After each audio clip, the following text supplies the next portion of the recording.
Hi, thanks for watching. Okay, so I want to talk in this video about a public figure that I think really shows what narcissism really looks like in the world. Okay, I think a lot of times we see people like Amber Heard, we see people like Meghan Markle, and we think that those are like this, like, oh, that's the perfect narcissist. That's exactly what narcissism looks like in the world. Or we see somebody like Donald Trump and it's like, oh yeah, there's the, that's what narcissism really looks like. Those are like, we think of those as like the paradigm examples of like narcissism. And I was thinking to myself, I've seen some examples in the world that I think are better, almost better examples of what narcissism really looks like. Okay, and I'm thinking of a person specifically who actually shows some of the telltale signs of a true narcissistic person that I do not see even in Amber Heard or even in Donald Trump or even in Meghan Markle. Okay, so it's funny because for some reason we play a game with our head where we sort of imagine like what the typical narcissist would look like, and we miss the mark, and we don't really see the real signs of what a real narcissist looks like. Okay, and so fortunately, I guess there are some public figures who actually do show us, I think, a much better example of narcissism than even Donald Trump or even, like, say, Meghan Markle or Amber Heard. And to be quite honest, I'm sure Amber Heard, let's say Meghan Markle and Amber Heard, I'm sure they have some narcissistic characteristics. Okay. But I don't know, I don't believe actually that Meghan Markle or Amber Heard are actually like diagnosable narcissists. Okay. I guarantee you. Okay. All that terrible behavior we saw from Amber Heard. All right. I guarantee you that that was from a time in her life when I'm sure she was probably abusing substances and probably living in a situation of unrealistic economic abundance. Okay. Where she was almost living like in a drug state, like not really in contact with reality. Okay. So that we probably didn't have an opportunity to see the real Amber Heard. You know what I'm saying? So in other words, I'd have to see Amber Heard without any effect of like, say, substance abuse or lifestyle issues. I'd have to see her like in a healthy lifestyle to see if she really is truly a narcissistic, like to the diagnosable level. Okay. Now, I mean, she may be irritable, she may be unpleasant as hell, she may give terrible interviews, but I'm gonna talk about some things in this one public figure that I think should show the true core, the real core of narcissism. All right. And I'm, unfortunately, and I'm not happy to do this because I don't like to, I don't know, I don't like to like point the finger at too many public figures, but this is one who I think really shows it. And if she were somehow to know that people are talking like this about her, I mean, it's not like I think she's a bad person. And this is the other thing too. I don't think this is actually a bad person. All right. But you don't have to be bad to be narcissistic. Narcissism is a condition that can occur in all kinds of people, even people that are truly bad. And then people who are maybe not bad, but they have those telltale narcissistic characteristics. So I'm talking about, unfortunately, Briahna Joy Gray. Okay. And I know that, she's somebody who stands, I think, for like liberal values, and so a lot of people are going to feel represented by her. All right. And I think she even stands for like, like classic liberal, like far left values. So I don't mean any offense to those people who feel protected by her. Okay. And also, I'm not even saying she's a bad person. All right. But she does show, I think, very, very, very classic narcissistic characteristics that I don't even see in Donald Trump or even in Amber Heard or in Meghan Markle. All right. So, and so anybody who doesn't know, Briahna Joy Gray, she's pretty high profile. All right. She used to be, I think, a Bernie Sanders, like a high level Bernie Sanders communications person in the Bernie Sanders campaigns. And I think, from my understanding, she went to Harvard Law School. I think she went to Harvard undergrad as well. And my understanding is that, obviously she's very intelligent. I mean, so it's not a question of intelligence, but, and apparently she was a lawyer in New York working for, law firms and, New York law firm. I imagine civil litigation. And anyway, so, she's a sharp, intelligent person. She's well-spoken. Obviously she's well-spoken because I think in part she loves putting on the jewels of a good vocabulary, putting on the vocabulary like it was like a mink coat, like she's like dazzling in the dazzling, it's like putting on clothing, like she's like she's pimping out with her awesome vocabulary and her masterful use of grammar, and how she can just lasso people with her wonderful constructions of the English language. But she does it, I think, in a very super vain way, right? Because it's all just it's the pimping. She's pimping herself basically to look like like a pimp. She is pimped out with just, it's like wearing jewels. It's like she's just got diamonds and rubies and emeralds, and it's just like the jewels of her vocabulary. So it's all about making herself look fantastic, and you can sort of feel that, right? So anyway, I'm talking about Briahna Joy Gray, and she has her own, what do you call it, her own podcast, and then she works, as sort of like a journalist, if you want to call it that, an opinion journalist, for The Hill, and I think she's worked with The Intercept, and I think it was The Intercept. Anyway, whatever. She's a high profile opinion person associated with the left, right? Briahna Joy Gray. All right.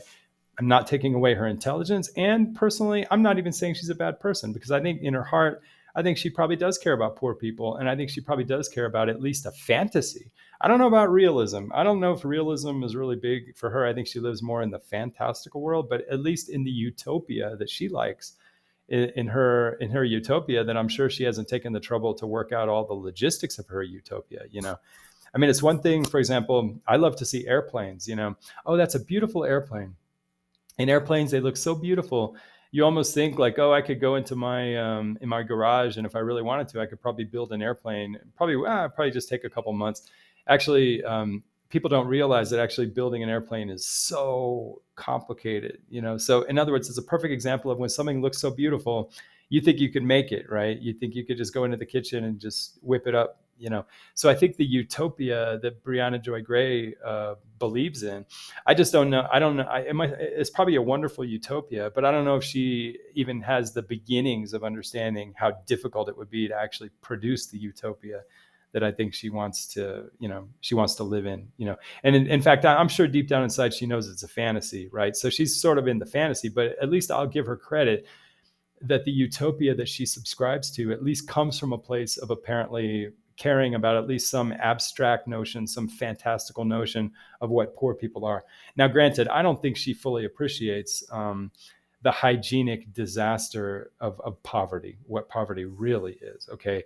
And how much poverty actually involves the degradation and the corruption of actual people so bad that actually even talking about helping them is actually very problematic, okay? I don't know if she has the stomach to accept the reality that when someone gets far enough into poverty, they're almost like the walking dead, and that's a very terrible thing. Like, I personally have lived in poverty, all right? And I know that parts of me are probably never going to be fully alive, in part because of the hamburger grinding of the soul that is living in poverty. You never really get out of it completely, So I think it takes more of a stomach to actually face the grim reality of what poverty is. And to understand that it is really a death, like a walking death, and you don't really recover from it all the way. So all the rosy fantasy of the rosy picture of, what I mean, it's more grim actually to really face the true reality of poverty. And those of us who have experienced poverty, we understand that it's not a glib thing where nice people can talk about, just putting fertilizer on us and kissing us and giving us puppies and a nice apartment and everything. It doesn't. Poverty is part of your mangled, hamburger grinded soul, and it really lasts almost for the whole lifetime. I mean, yeah, of course we can work with it, but I think to have a very sober understanding of poverty is, I think, to be a little more grim and to really take on a more stomach punch, like a bigger punch in the stomach of what poverty really represents, because it is in a way kind of the walking dead, depending on how extreme the poverty, right? And there's different types of poverty. If it's just economic poverty, but if people have good hearts and good integrity, in a sense, I don't even consider that poverty, to be quite honest. Because the easiest thing to fix in a person is just the economic circumstance, right? But when people have true poverty, and I talk about, like just sick families, toxic neighborhoods, a lot of violence, getting into terrible, terrible drug abuse, and just bad mental patterns, sort of cluster B kind of stuff. When people get into that kind of poverty, man, you don't come out of that just with money or just with good wishes. That's really messed up stuff. And I think people don't fully understand how bad that is. So I think she lives in sort of like the intellectual's perch. She lives up in the ivory tower, where for her the poverty is just this wonderful fantasy of just put a little fertilizer and play some nice music for them and give them a nice apartment, and everything will just be great. And I don't think she really understands how serious. And I think she also underestimates the complexity of crime, and how you don't just want to have police that are like assassination squads where the police just go out just shooting people or whatever. But you need to have effective policing, because I think the fantasy of like defunding the police and maybe getting more into like social programs and stuff, I mean, social outreach, that's part of it. But it's not like you want to totally deflate the police, because you're still dealing with the security issue, the safety issue, okay, of actually, preventing an excess of actual violent crime. So, and anyway, I mean, she lives in a fantasy, but what makes her narcissistic? And I think, I'm sorry, man, I'm just going to be honest. Like, and she's, I'm not saying she's a bad person. I think, again, I'm saying she's a good person, just not very realistic. All right. Okay. And she has wonderful use of the language, and she's so caught up in her use of the language that she thinks she's like infinitely smart, and she's just kicking ass on people, but in reality, I just don't think she's a very realistic person. Okay. But that's not the heart of the narcissism. Okay, that's just typical of the left wing. The left wing, they all live more in fantasy than in reality. That's just the way they are. Okay, but what makes her narcissistic, and what makes her more narcissistic than Meghan Markle or Amber Heard or Donald Trump? Okay, all right.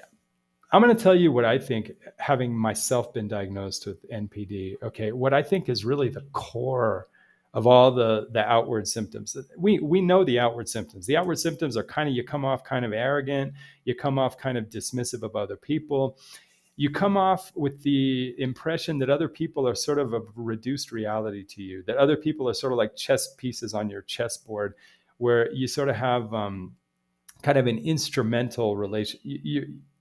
Other people are sort of instrumental to you, and you're so inflated that other people seem relatively deflated. Okay. Yeah. Those are the obvious symptoms, but what produces those symptoms? Okay. And what I think I see both in psychopathy and in narcissism down deep inside, even if you come across as being very chill, very serene, it's actually a false serenity. Okay. Because people with real psychopathy and real narcissism, I don't think they're really that chill. They come across as chill, but it's more of a deadening effect. It's a deadening effect because it's not really the true serenity of clarity. It's what I call the fog of serenity. It's the serenity of it's like a cotton serenity, because they're so seething on the inside that it produces like this fog of like seething that comes across to us as being a sort of a pseudo serenity, right? But I think what's really happening with narcissism and psychopathy is there's a seething of an excessive amount of primal stimulation, too much boiling going on the inside. And that actually creates sort of a screen that appears to be very serene, very calm, but actually it's a pseudo serenity. And that person is actually seething on the inside. And there's certain tells that you get. Like, for example, like I'm cluster B, and I have been diagnosed with narcissistic personality disorder. And I think I am a narcissistic person. So I'm always kind of seething myself. And I know what that primal stimulation feels like, right? And when people have that, it's not that they personally, it's not like everything's born from a philosophy on the inside that, oh, other people are lesser, I'm greater. That may produce itself over time because you sort of get used to seeing other people diminished and you see yourself more inflated, right? But what it really is the source of it is there's just too much primal stimulation that's inflating your inner world. Okay, it's inflating your inner world, and it makes other things seem relatively far away and relatively smaller. All right, and that's the beginning of it. And then over time, you may produce an attitude where you start to believe in it and you think you're better than other people. But I think in Briahna Joy Gray's case, what we see is it's more basically just she's so full of her own primal stimulation around all of the things about herself, partly the vanity. She has tremendous vanity. My God, I've never seen somebody so vain about their vocabulary. about their usage of the complex grammars to show that they've read books and they know how to use complex sentences, and they have this fancy vocabulary, and it's like just the jewels, and it's like overdoing the jewelry. So just the way that Brianna likes to tease out her hair and do her sort of like fashion statement, I think her vocabulary is in the same spirit. So yeah, there is vanity, but vanity, let's just say vanity is part of our inner world, right? And all people have some level of vanity, right? Because it's just a normal human thing to want to maybe put on nice clothes or just kind of look nice or take a shower as opposed to being dirty. But the thing is that when your inner world is inflated by too much primal stimulation, right, it has the effect of inflating everything on the inside, so that, like, say, a normal amount of vanity, a normal amount of concern about having the right vocabulary, or a normal amount of concern about maybe using some nice grammar, just to kind of dress up your language to maybe present well, that gets so inflated because everything in your inner world is in the inflation of that excessive primal stimulation, right? And so everything gets so inflated, and then your sense of other people and their concerns and what they have to say sort of gets diminished because you're consumed in the flames of your own excessive primal stimulation. All right. So what do we see when we watch Briahna Joy Gray when she's in her debates on The Hill? They have this news program in Washington called The Hill, where Brianna sits with Robbie Suave, right? And they just kind of have these debates, and they're both really smart, and they have these nice debates about world events, right? And so have you noticed that Brianna, watch her in these interactions, okay? When you see her, she's really, really like stimulated. She's paying super attention, and she's sort of like listening to Robbie, and she's sort of like in the moment and kind of thinking of her position, right? And you could tell just by the way her eyes are keyed up and her energy level that she is stimulated on a very primal level, like a lot of primal stimulation. And she doesn't really seem to have true calmness, right? I mean, now she'll act calm, and sometimes she'll decide, oh, I'm going to act calm now, but it's all deep down inside. It's coming from a very stimulated, primally stimulated, excessively stimulated internal experience, right? So you could tell that she is like really like overstimulated, right? And when people get too stimulated on that primal level, right, that's the primal place is what gives birth to a lot of aggression in conversation, like conversational aggression, okay, and conversational domination, right? And also it gives rise, and this is the thing that I don't see so much in Amber Heard or even in Meghan Markle, which is this terrible, irritated impatience, all right? And I wish they would put in the DSM sort of a notable impatience in conversation, like in debate, whatever, because that impatience shows that all these cluster of symptoms that produce this, like the classic narcissistic personality, right? They're derived from an excess of primal stimulation. Okay, not just any stimulation. We could be stimulated, like I could be stimulated just in curiosity or whatever, but when you're stimulated at that primal place, the same place where you get stimulated for sexual attraction or for, like, say, I don't know, like, really, really primal things, like primal, like survival, basically, like in that survival core, when you're in that primal level and you're too stimulated, right?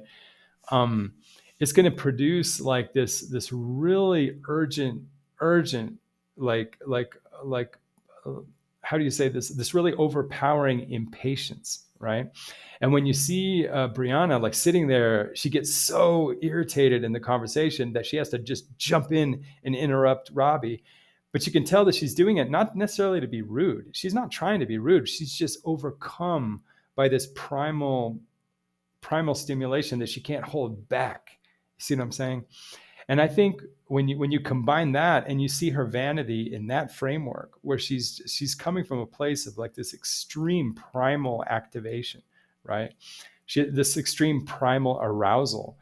You can tell that her baseline, her arousal baseline at the primal level is very high baseline, right? So she's a very aroused person. And basically that sort of clouds the realism of the way she argues, because she argues sort of in this vicious energy, because she's teased up and activated at this very primal level, right?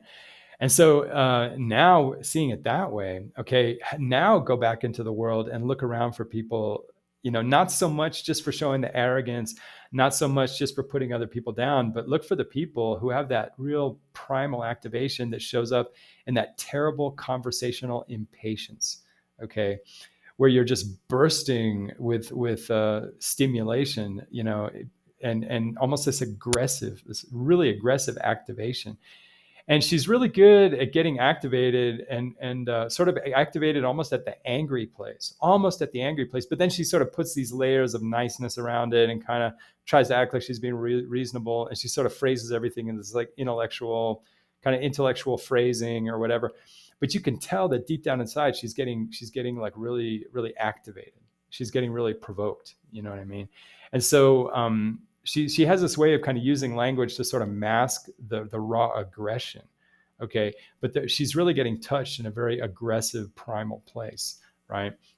And that to me, I think is even more notable, let's say in Briahna Joy Gray than even in Donald Trump. Donald Trump actually is pretty cool. Now he may have a lot of primal aggression, but you can tell he's not just consumed only with the primal. He also remains with a lot of tactical kind of awareness in addition to his primal, right? So to me, for a person to be narcissistic, they have to be like completely overwhelmed and overflooded from the primal place to the point that it even impairs the other executive functions, okay? And so when I see Donald Trump, yeah, he has a lot of primal activation, but I can tell he maintains a lot of executive, he retains a lot of other executive control, his executive function. And even with Amber Heard, when she was in the midst of her relationship with Johnny Depp, I think her executive function was impaired, probably because of the drugs and just the lifestyle. But you notice that when she was in the trial, okay, and she was a little more sober, I hope. I mean, she maybe had been drinking at night, but at least appeared sober during the daytime in the trial. You could tell that she did retain a substantial amount of executive awareness and executive function that I don't even think you see with Briahna Joy Gray. I think her executive function is very impaired, and I think she operates, from much more of a primal place. Briahna Joy Gray has just enough executive functioning just so she can try to maybe make her aggression seem very intellectualized, all right, but just barely, because she comes across as just frothing with reactive aggression. And you see it in her conversational impatience and the way she just will not let other people finish what they're saying, okay? And just be patient. And she could say, okay, Robbie, that's your opinion. And now I'm going to say my opinion, but she just kind of has a tendency to sort of cut him off and just sort of run him over, basically like a car running over a person. And then it just doesn't leave a lot of room for a sort of a balanced conversation, okay? And now, I'm sure, like a lot of people, Brianna is not the only person who thinks she's right. Okay, there are other talking heads who also think they're right. All right, so it's not that. I mean, she's allowed to think that she's right, but she comes across as just not leaving any room for the other person. And what that does, that actually weakens her argument. All right, because if she could just let other people finish their ideas, right, then that would give her more of a position to sort of meaningfully put her alternative position. You know what I mean? But she would have to have a little more calming down of that primal activation, that primal stimulation, to sort of allow it and tolerate it, which she doesn't do, And also too, the other thing is I notice sometimes Brianna, like a lot of narcissists, she knows she gets caught being a little too aggressive. Okay. And she knows it and she gets embarrassed by it. I can tell. I can see her. I can read right through it because I've also been there, and you could tell she feels bad. And then she goes into emergency, control, like she goes into what do you call it? Like emergency control mode, right? Where she now has to kind of like act like she's sorry and act like she's being really humble and stuff. But you could tell it's just totally an act. You could tell that Briahna Joy Gray, when now she wants to be calm, it's kind of like, okay, now I'm calm. It's sort of like deep down inside, the seething is there. You can see it. And I think people should learn, look, I'm sorry for her because it must be embarrassing that people can see that she's a little bit narcissistic. I mean, okay. But, she's not a bad person. So at least she can understand that she may have narcissistic issues. It doesn't make her a bad person. It just means she has a lot of overactivation in the primal. And she hasn't learned to maybe mature herself, and to deal with it better. But and also too, like looking at Briahna Joy Gray, anybody who struggles with narcissistic issues, we should see her as an example that there is hope to get better.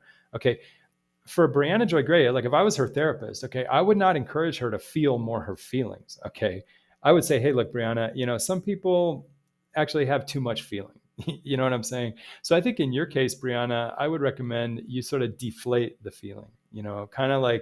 Have more time in your day to be sort of like boring, and maybe not wear so many jewels and have your hair and all that. Have more of your life just being in a zombie state, like just an operator. I'm just making my dinner. I'm just brushing my teeth. I'm just watching TV, just deflating. Because I think the big problem with narcissists is too much inflation, and inflation comes from too much hyperactivation, hyperarousal at the primal place, right? So I think a good therapy, I think, for people with narcissists, and you can see it with Briahna Joy Gray, is that there's too much hyperactivity, hyperarousal at the primal place. Okay, so the best therapy for those people, in my opinion, is not to get into feelings and learning how to feel and learning how to think what other people are thinking and put yourself in other. No. They just need to calm down and learn to get that energy level, take the boil out of their water is boiling too much. So you got to turn down the fires of the stove, basically, and learn how to get more boring and chill and just be a person who just exists in the world as opposed to a personality, because there's too much in the personality. And Briahna, she's all into that. Like, even when she tries to act calm, it's just this performance. It's like, hey guys, I'm performing calmness. It's like she doesn't even know how to really just calm down and get out of the performance mode. You know what I mean? And so that it just takes basically practice, where you just learn just to be more of just a non-personal being, just an operator, and you get into the more mundane. You take the sushi and you take the Thai food out of your life, and you just go to just a bologna sandwich.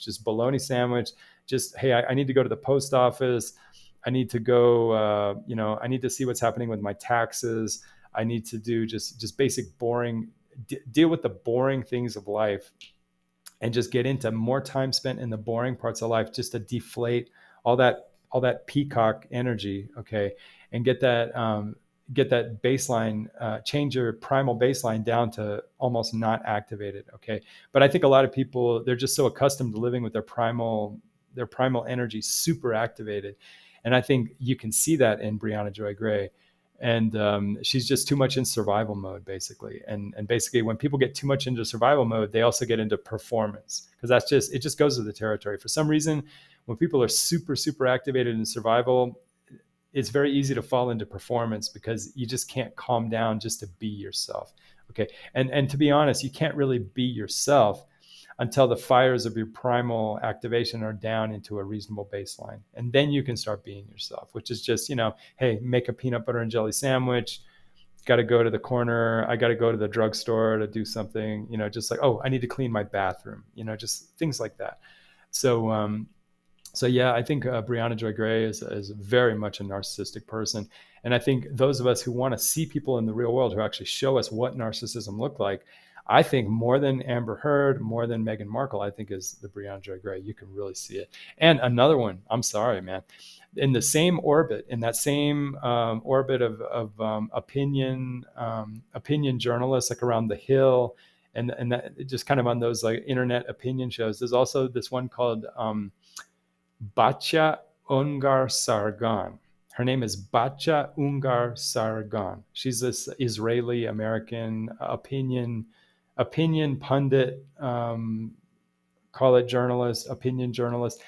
And I'm sorry, man, I think she also has that excessive primal stimulation, because she's so on performance, and she puts it on so thick, this, oh, I'm so nice, but it comes across as like this aggressive campaign. Okay, and if you really look at her and you really analyze it with a cold eye, okay, you can see that even though she's just oozing the ketchup of niceness, it's like, how much ketchup can I put on your plate, of niceness, all this barbecue sauce of niceness, and it's just oozing, but that so much oozing is coming from a seething of a very primal hyperactivity, hyperarousal, very primal, excessive stimulation on the primal, excessive arousal at the primal level, right? And she's just so on, and she's so like just right on the spring-loaded edge of having to respond. You know what I mean? That kind of spring-loaded energy. And so I think those are the telltales of what narcissism really is, because that's what really produces that true narcissistic inflation. All right. And that's different from just being arrogant, but not